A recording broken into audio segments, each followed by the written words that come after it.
Welcome, everybody, to the closing table. Ben, what's up, buddy? It's our last show of January. We're already 1/12 of the way through the year. It's nuts. Things are rolling along. Let's kick the show off with something new.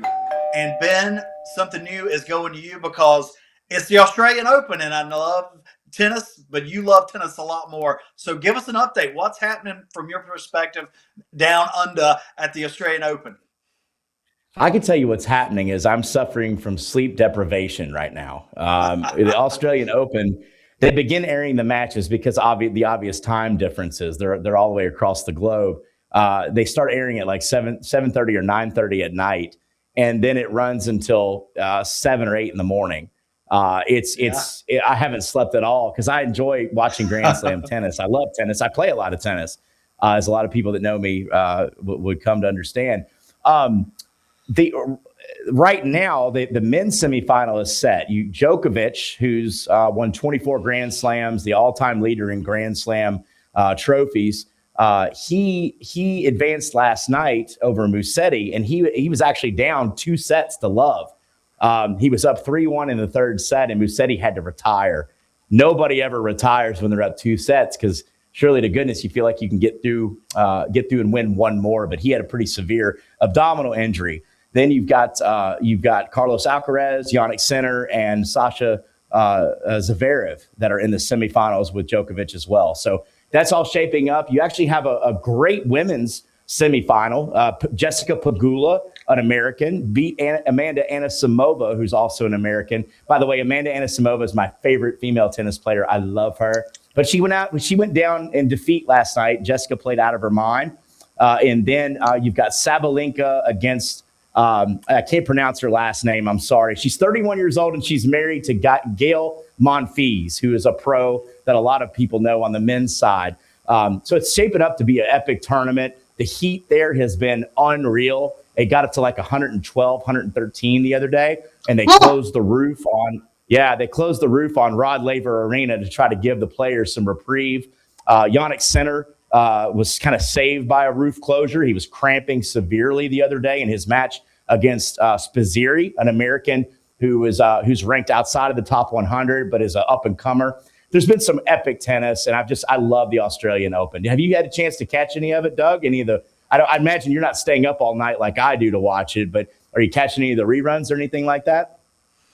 Well, I was watching a little bit of it last night before I went to bed because I was prepping for our show today. And I was like, I got to know a little bit about what's going on. I was like, poor Ben, I'm sure, he's just getting fired up watching these matches. He's going to be up all night. Well, I want you to ask, we got lock in later in the show, but I want you to lock in this segment who you see winning the men's and the women's.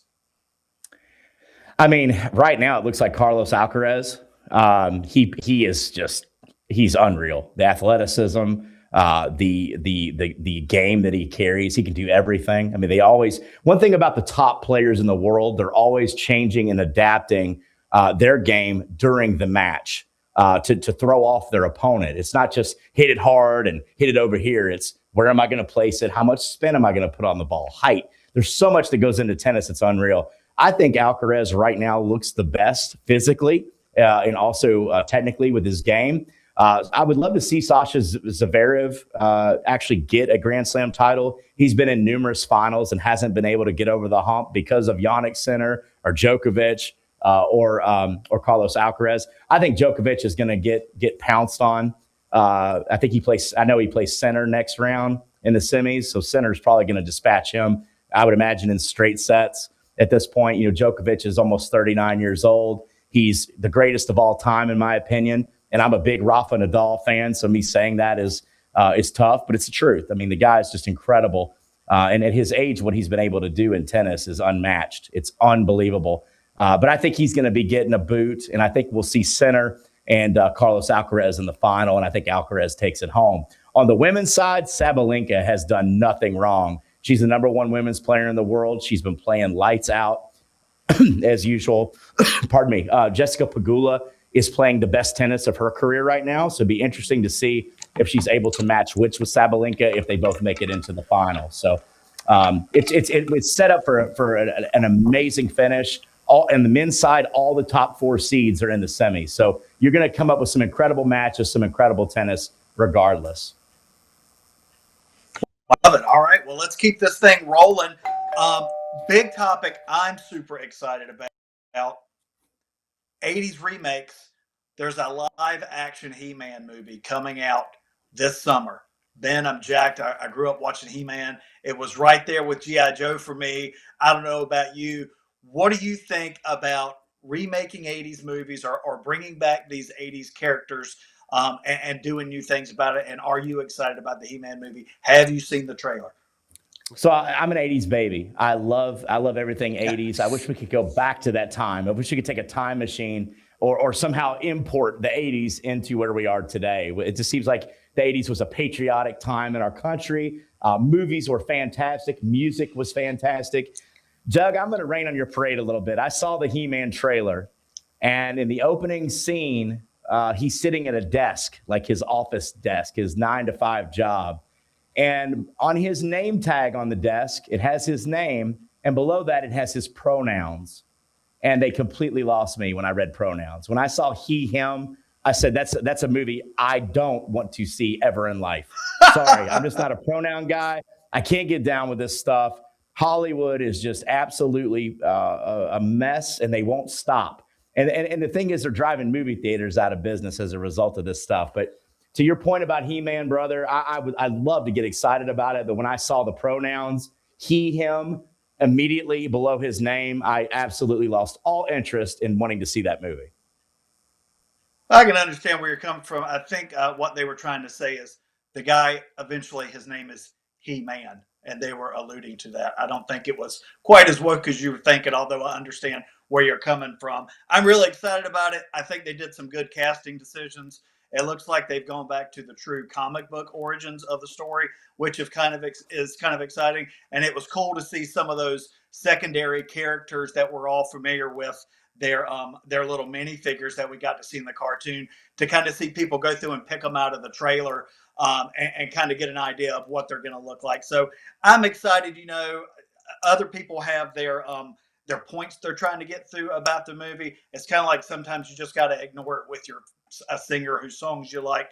I don't care. I want to see the movie. I want to see how they make it play out. I'm interested in seeing the story.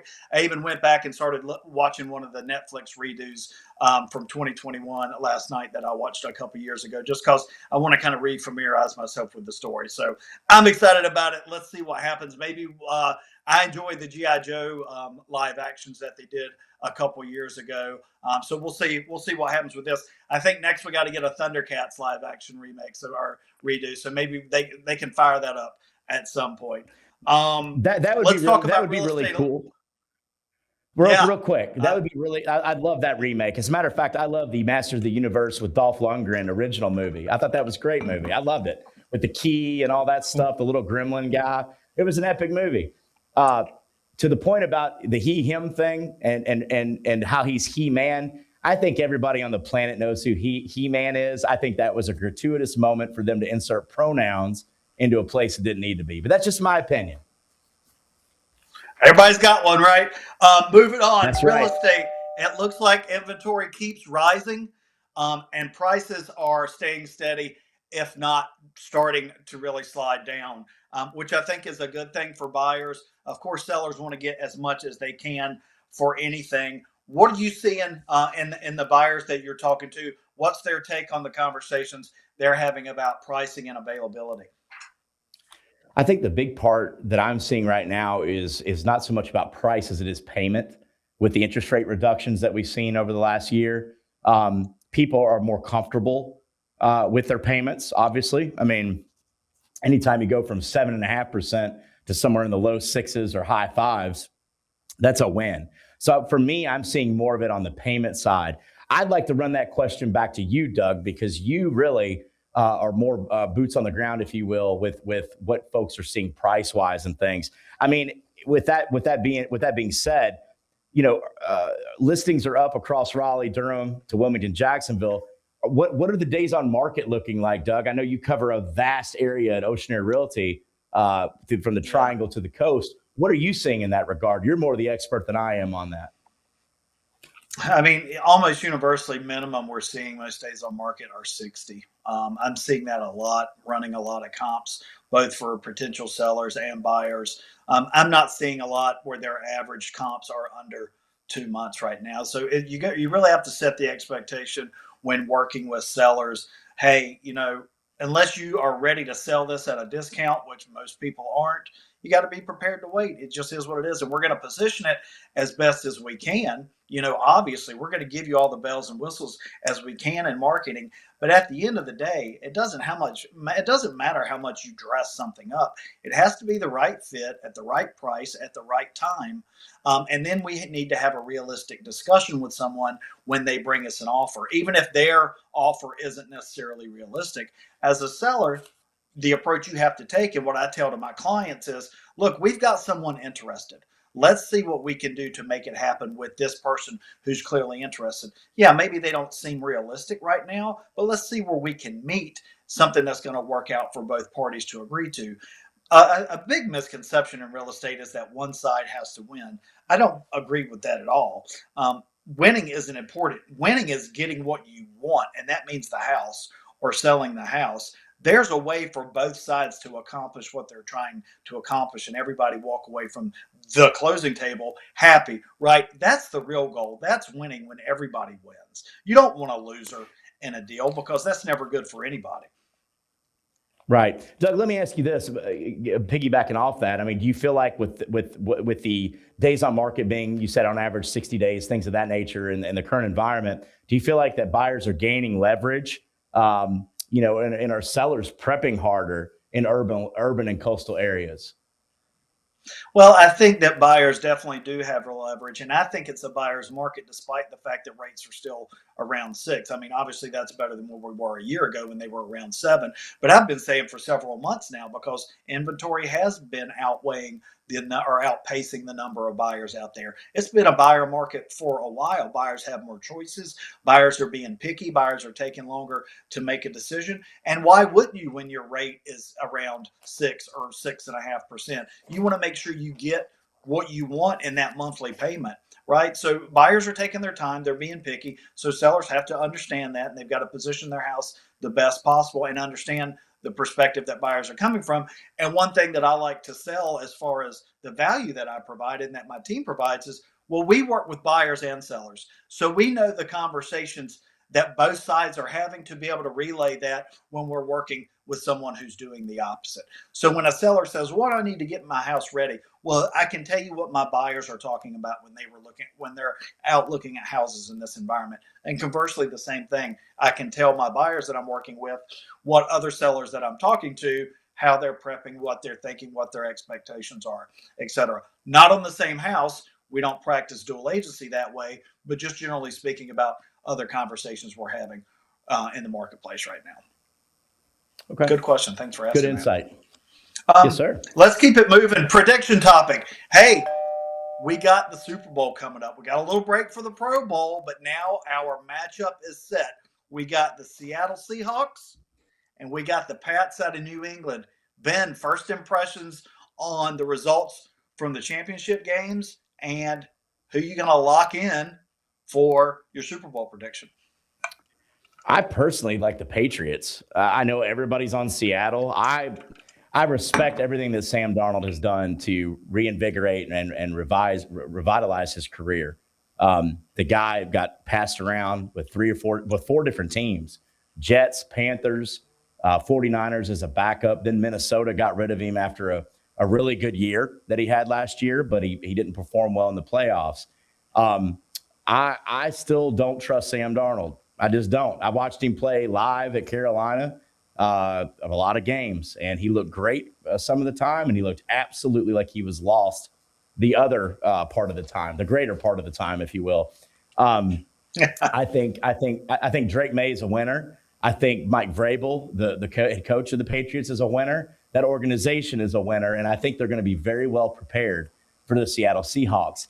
I respect Seattle's defense. I respect their defense a lot, but I also watched the Rams put up 27 points and really had a chance on 4th and goal from the 3-yard line to go ahead, and they didn't make it happen. I credit Seattle's defense for that, but I just think that I think the Patriots are going to find a way to win. I really do. How about you, Doug? Well, it's really tough to say. The Pats Broncos game was just such a. The snow just threw everything off. Right. Broncos kick a couple field goals and they win because the Pats didn't do anything on offense. Well, just like the Broncos didn't. Stidham came out and led that first drive, and they scored a touchdown and went up 7-0, and everybody's like, well, hold up, what's happening here? And then, of course, they couldn't get anything else on the board the rest of the game. Pats didn't look that good, but again, I think, the weather was a huge factor there. Obviously, that wasn't a factor in the Seattle game. I mean, that they were both gunslinging out there, putting a bunch of points on the board. I think I probably tend towards the Pats.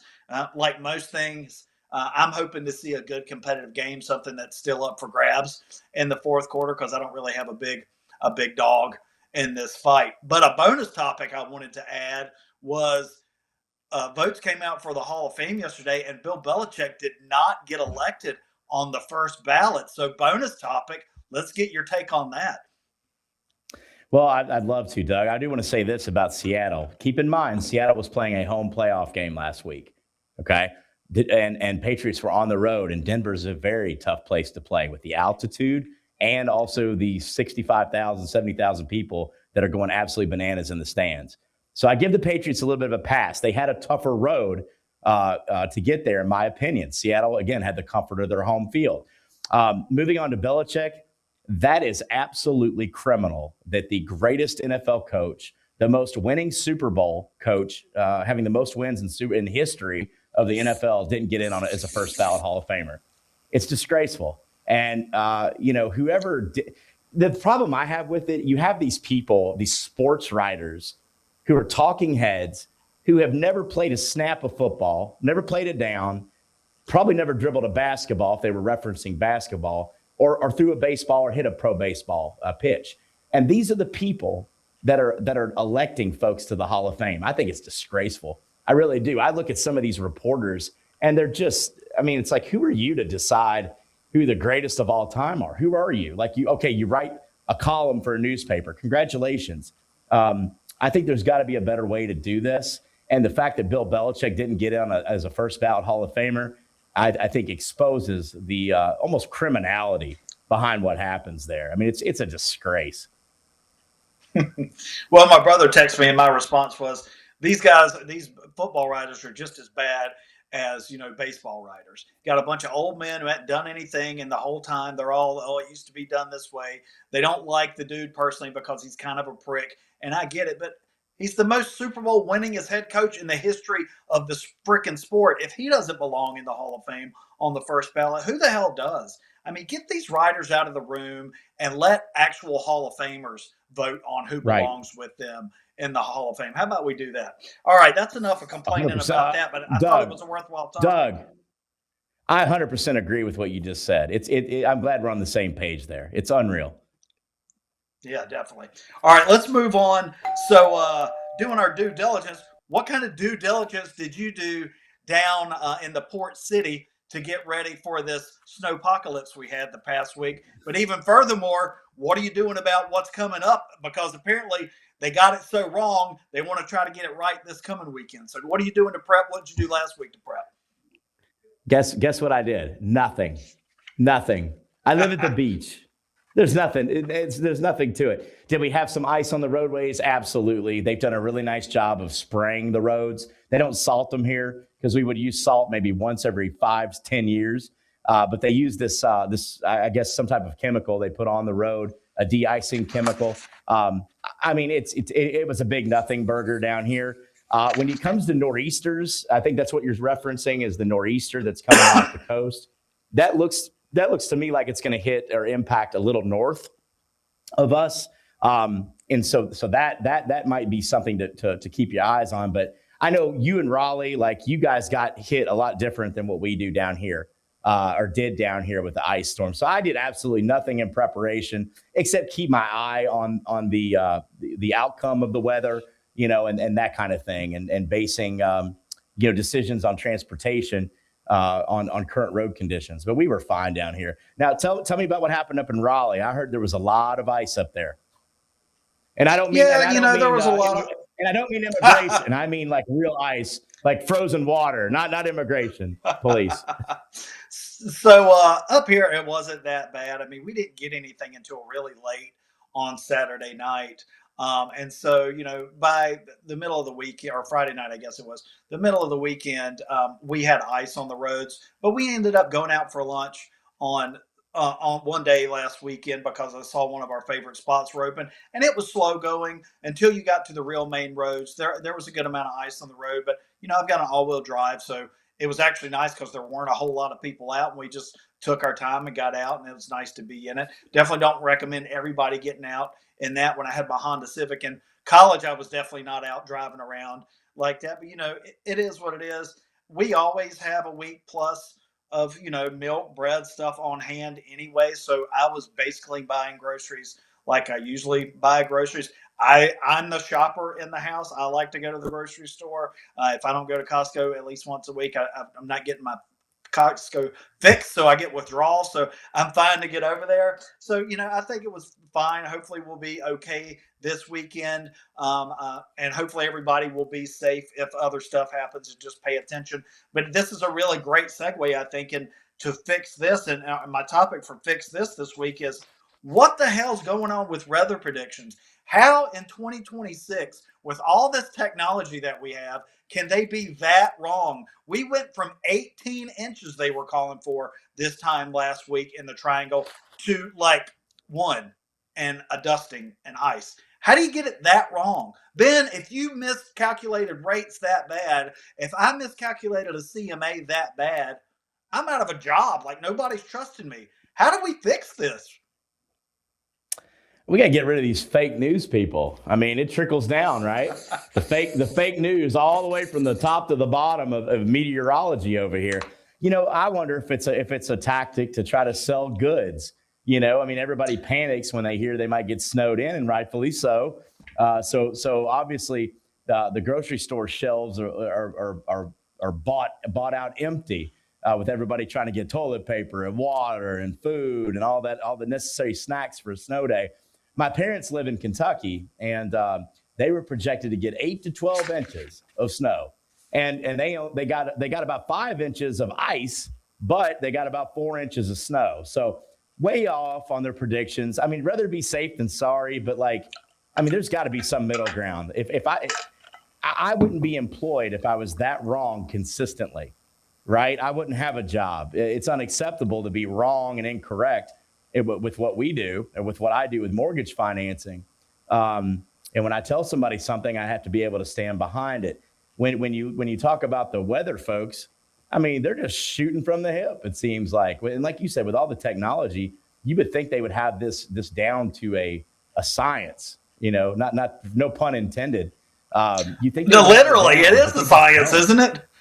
Right. I mean, that's the whole thing. And like, you're a meteorologist, like, come on, bro. I just more fake news. That's all it is. It's all hyperboil. Everything that we get fed on the news these days, whether it's weather, whether it's politics, whether it's even sports, it's all to stir the pot. It's all to stir the pot and get people in a frenzy and cause some sort of chaos. So I fit the meteorologist these days right in there with the good old fake news media that we hear so much about.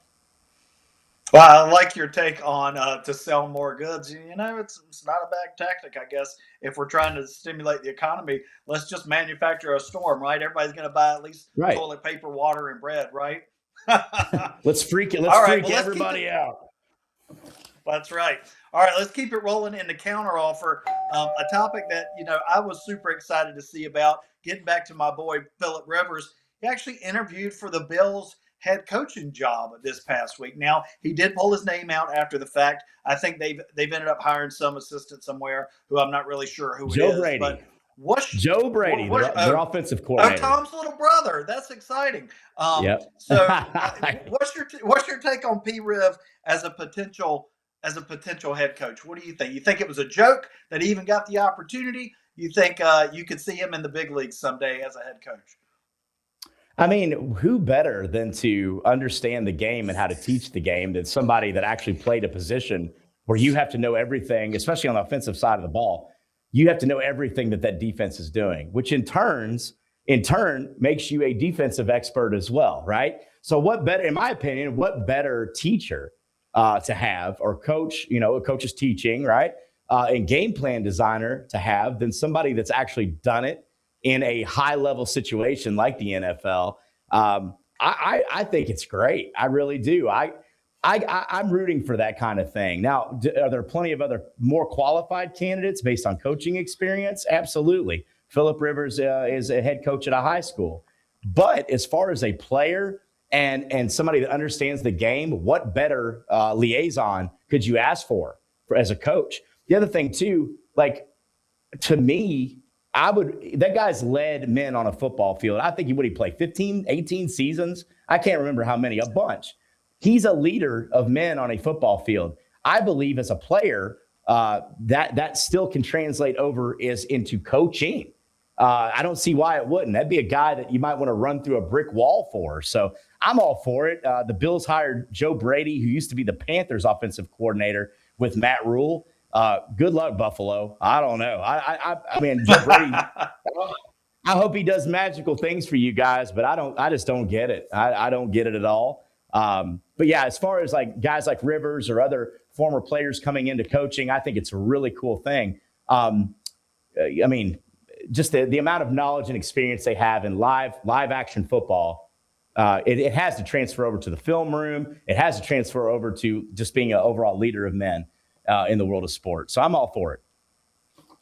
Yeah, I love it. I think it would be really cool. Obviously, I'm biased because I'm a huge fan, but everything you said, leader of men, he's got the experience actually doing it on the field, knows the X's and O's, could probably get some good guys around him to help cover some of the things that he doesn't necessarily have the experience doing. So we'll be interested to see how that plays out in the coming years, to see if and when he ends up on a sideline somewhere. I personally wouldn't mind him being on a sideline a little bit closer at some point, maybe at a different level, but we'll see how that plays out as well.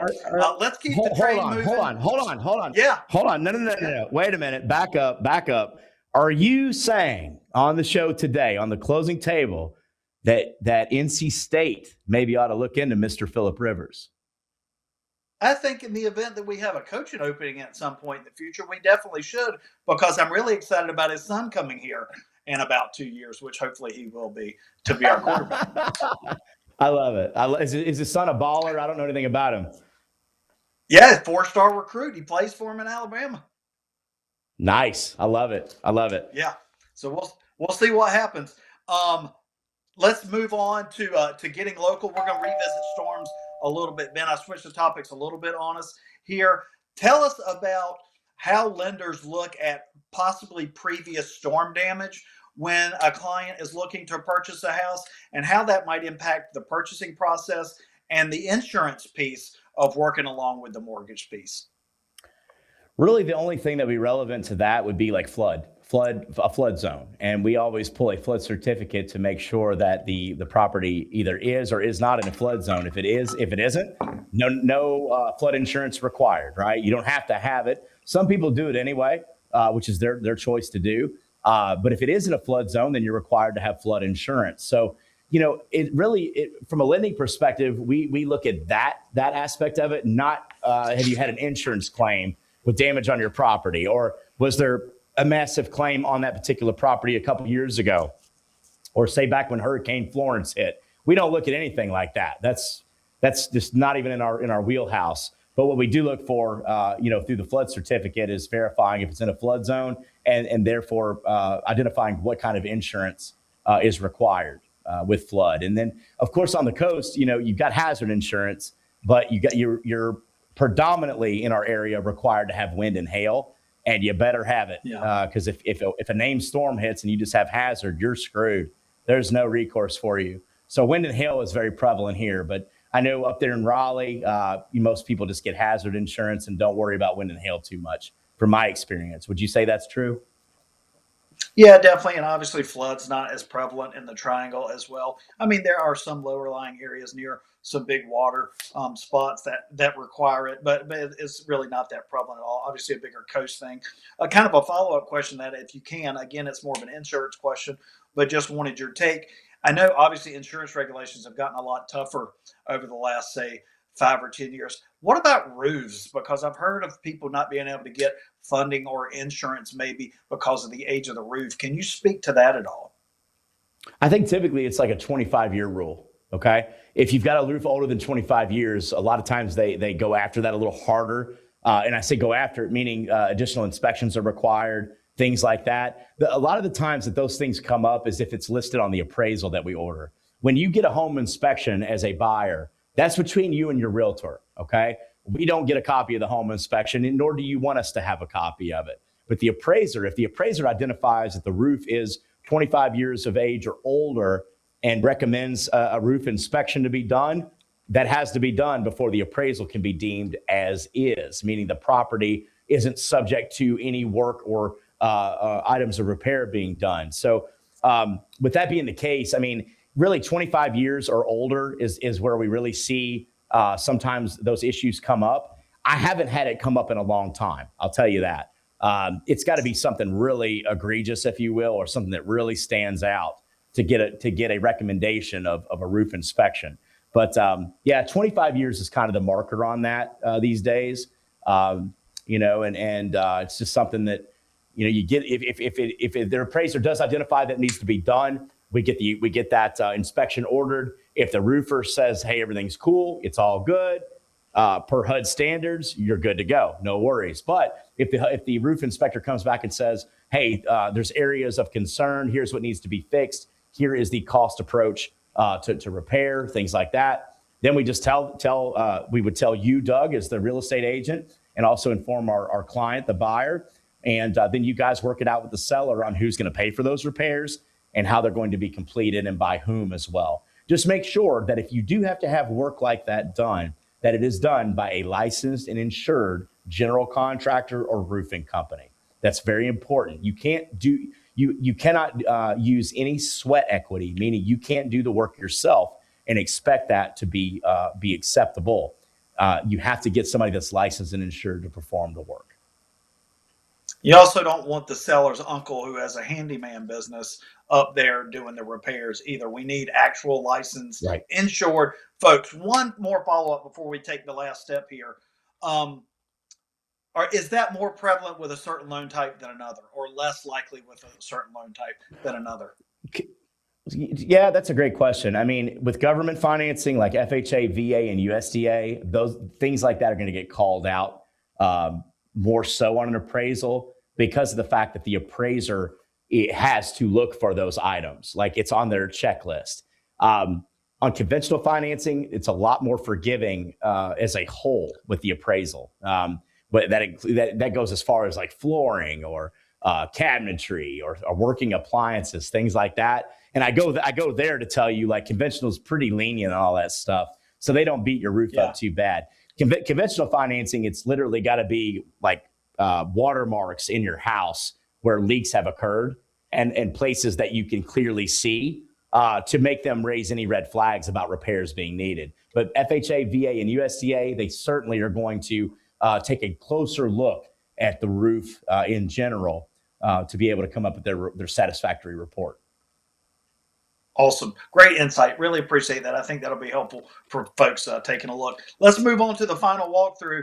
Ben, we're going to talk about ACC basketball every week, I think, between now and the end of the season. Tough going for the Cards at Cameron the other night. You played them tough earlier this year out in the Yum Center or whatever it's called. So was that an aberration? Was that just playing at Cameron because Cameron tends to do that to people? Or is something worse going on with the Cards? Well, it is the Yum Center. It is the greatest college basketball arena in the country.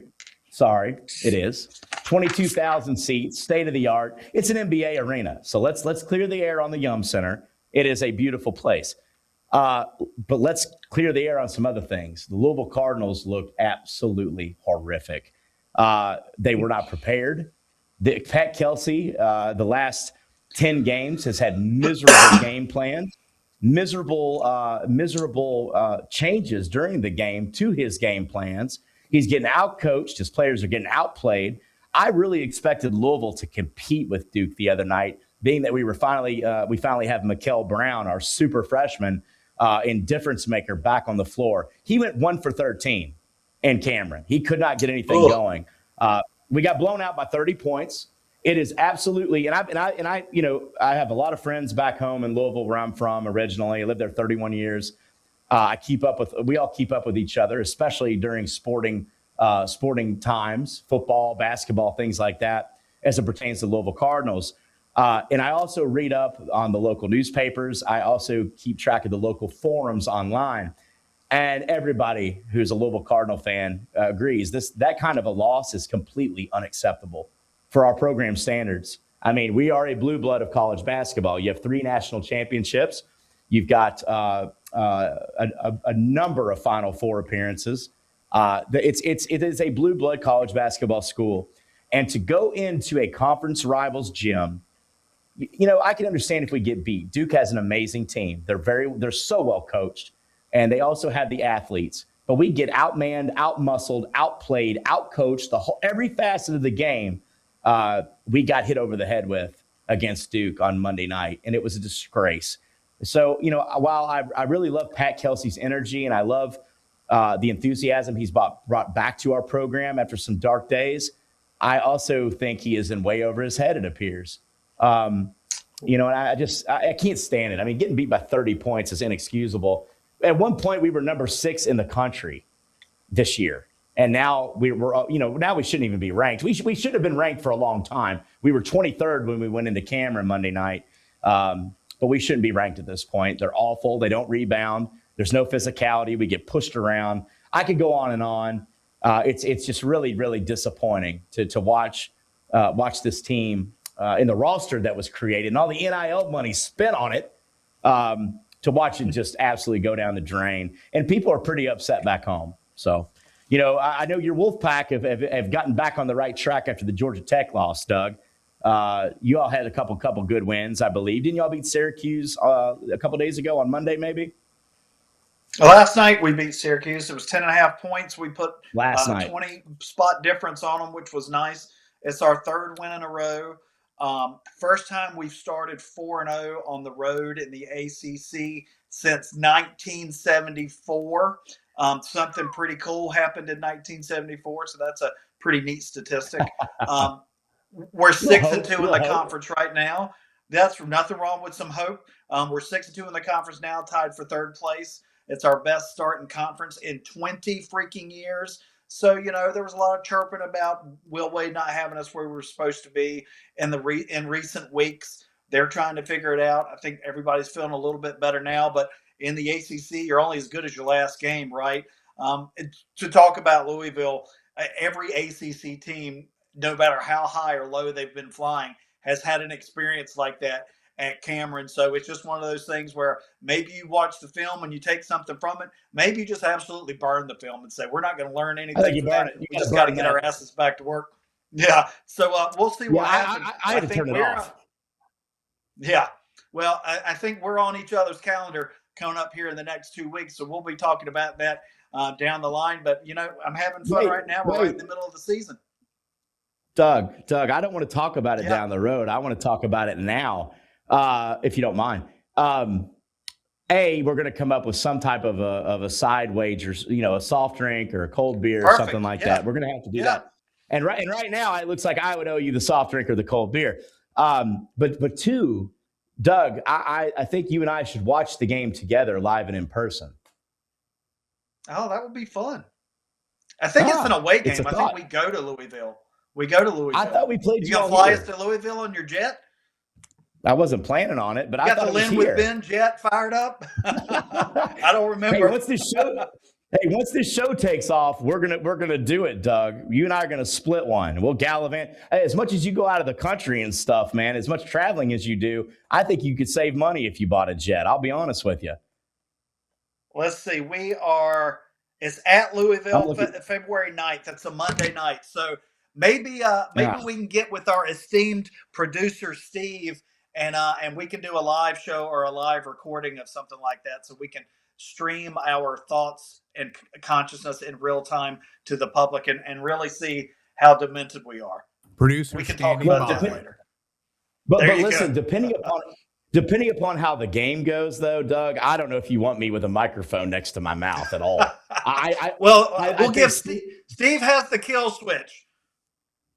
Steve, your finger would need to probably be on it all night if we played like we did against Duke. I'm You'd have to just hold it down the entire time. Completely, Ben. That's the safest way forward. I think that's a great idea.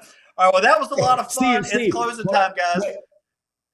Steve, you might want to drop my audio anyway, regardless if we're watching a game or not. Just to throw that out there, okay? Good point. That's fair. That's fair too. Well, let's wrap this episode up, guys. This has been a hoot. Wrapping up January. We're wrapping up this episode. Welcome back to the closing table. It's closing time. Time to wrap this bad boy up. Give me something you're looking forward to later this year. We got the State Fair coming up, of course, this fall. That's way out, but it sounds like they're adding some really cool things to the State Fair this year. Maybe some new food, some new rides. That's always interesting. We got the World Cup coming to America. If I had to guess, you're probably not a huge soccer guy, but you can let me know your thoughts on that. I can guarantee you don't give a rat's ass about the Oscar nominations coming up. So give me one of those three that we can talk about in a later episode. I'm looking very forward to not watching the Oscars. There you go. Fair enough. I'm looking very forward to not doing that. Same with the Grammys, same with the Golden Globes, all that mess. I can't wait to not watch that. As a matter of fact, I'm chomping at the bit, counting down the days to where I won't be watching that. I can tell you something else I won't be watching is a Super Bowl halftime show. I have zero interest in it. Zero. So it'll be bathroom break, it'll be phone check time, and turning the channel to find something else to watch. I'm just excited for spring in general. I'm excited for boating to be back in the fold. I mean, I miss the water. There we go. I miss the sunshine and all that good stuff. But yeah, there's some really exciting events coming up. I can't get overly stimulated about the ones that I mentioned at all, except I am overly stimulated to not watch them, if that makes sense. Yeah, absolutely. I hear you. I think I would go on record as saying my favorite Oscar is a hot dog, not a TV show.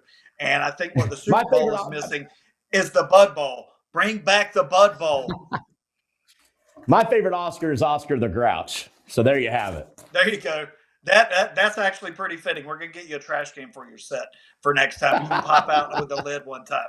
That would be fantastic. Yep. All right, folks. Thanks for joining us. We had a blast. We look forward to seeing you next time. A huge shout out and thanks to our presenting sponsor, New Leaf Home Inspections. They are North Carolina's most trusted home inspector. You need a home inspection to buy a house, or you just need to find out what's going on with your house because you hadn't taken a look in a while.